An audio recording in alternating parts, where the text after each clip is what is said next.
He investigated a soccer star's death and ended up charged with terrorism. Christophe Glizes was a highly respected French soccer journalist on assignment in Algeria. He was caught up in a sweeping political crackdown. Updated October 15, 2025. 11 minutes. Summary. 27. Family members of Christophe Glizes march on July 16 in Avignon, France, in support of the detained French sports journalist while holding a banner that reads "Journalism is not a crime." Christophe Simon/AFP Getty Images. By Kevin Seif. Christophe Glizes believed he was getting closer to the truth. For years, he had been investigating the mysterious case of a soccer player who had been killed, feet from the field, after a game in northern Algeria in 2014. Get concise answers to your questions. Try Ask the Post AI. The Algerian government claimed that Albert Abbas, a star in the country's Premier League, was killed by a rock thrown by a fan. Team officials said he died of a heart attack. But Glizes, 36, a highly respected French soccer reporter, had interviewed sources who believed that Abbas was killed, possibly at the request of Algerian officials, according to Glizes' colleagues, friends, and family. It was something very personal to Christophe, said Javier Prieto Santos, his editor at So Foot, a French soccer magazine where Glizes was a contributor. A court in Algeria sentenced Glizes in June to 7 years in prison on charges tied to his interviews about the 2014 death of Albert Abbas, a star in Algerian soccer. Courtesy of Reporters Without Borders. 12 months after landing in Algeria to work on a book about the Abbas case and another story about the players' team for So Foot, Glizes is an inmate in the prison de Tizi Ouzou, ringed by high white walls. AI icon. He was sentenced in June to 7 years on charges of advocating terrorism and possessing publications for propaganda purposes harmful to national interests after a judge ruled that his interviews for his story amounted to a crime.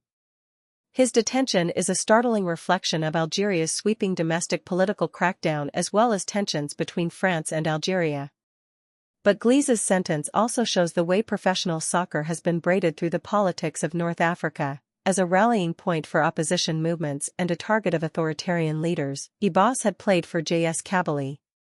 It was Algeria's most successful team, a symbol of pride among the Kabyle minority ethnic group, a Berber sect. Some Kabyle leaders launched a movement for secession.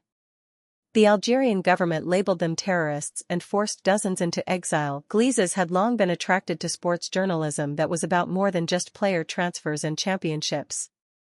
It was the hallmark of his reporting in Algeria, where he planned to use soccer as a prism into a marginalized social movement and a mysterious death. Not seeing the danger.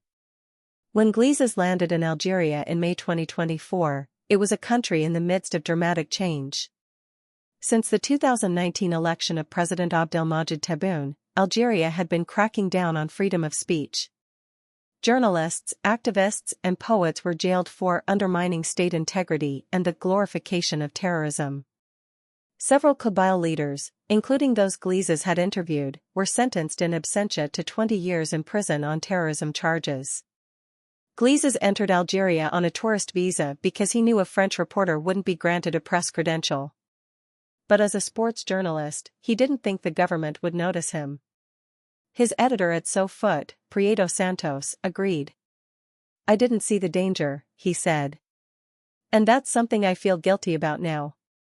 After arriving in Algiers, Glizes drove 80 miles east to the highlands of Tizi Ouzou, the heart of the Kabylia region. He met a few sources in the city and people associated with the team. He went to a game where JS Kabylie supporters waved their famous yellow and green flags and chanted in the Kabyle language. The team, which had dominated Algerian soccer for nearly 80 years, had been caught up in the government's crackdown. Fans had been jailed for their dissident politics. Cherif Mellal, JS Kabylie's former president, had been arrested in 2020 on charges of embezzlement and financial misconduct. The arrest, though, was widely believed to be linked to Mellal's criticism of Algerian authorities. A 2019 election demonstration in Tizi Ouzou, the heart of an Algerian region where JS Kabylie is a symbol of pride. Riyad Kromdi/AFP Getty Images. It wasn't the first time the team had been ensnared in Algerian politics. Throughout the 1970s, after President Houari Boumediene began a system of Arabization, JS Kabylie fans yelled from the stands, "Down with dictatorship." Boumediene was so offended that he forced the team to remove the word Kabylie from its name. It was later restored. The ultimate symbol of the cause of Kabyle identity is JSK, Glizes himself had written in 2014, using an acronym for the team's name. "So Foot had never done a story on JSK, Prieto Santos said. "It's a mythical team, an extension of the political movement. It was something we needed to do. Glizes seemed best suited for the assignment," he added. But not long after arriving in Tizi Ouzou, Glizes felt he was being followed. Then, days later, he was arrested outside the JSK stadium. His laptop was seized, and he was interrogated. The police released Glizes that night and took Ebassa's coffin during an August 29, 2014, ceremony in his native Cameroon. No one has been charged in his death, official explanations for which have varied. Pacom Pabanji/AFP Getty Images. Getting closer to the truth. One of the people who followed Glizes' detention was Josue Dipoko, the brother of Abbas. Dipoko and Glizes had been in touch for years. "In the beginning I wasn't sure if it was his job or his personality that made him come across as so warm and trustable, but I soon realized it was him. That's how he is," said Dipoko. Ebassa's family was from Douala, Cameroon. He had a global career, playing on teams in Malaysia, China. Getting closer to the truth.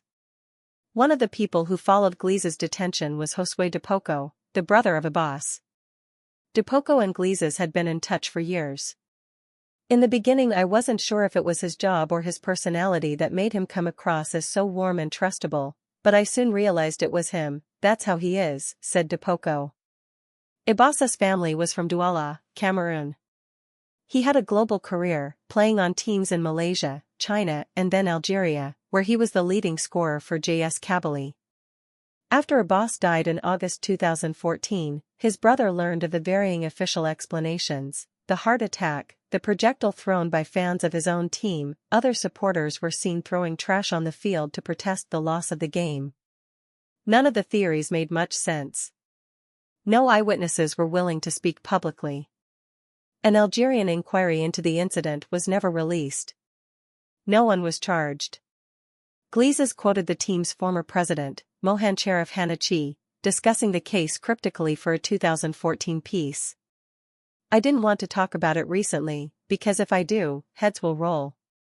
When Ebassa's body was repatriated to Cameroon, his family hired a leading forensic pathologist, André Maun, to do another autopsy. Glizes had written about the autopsy in 2014, quoting Maun. "Based on an examination of the injuries, the most likely scenario is that Albert Abbas was forcibly restrained. His left arm was pulled backward, and as he tried to break free, his shoulder was dislocated.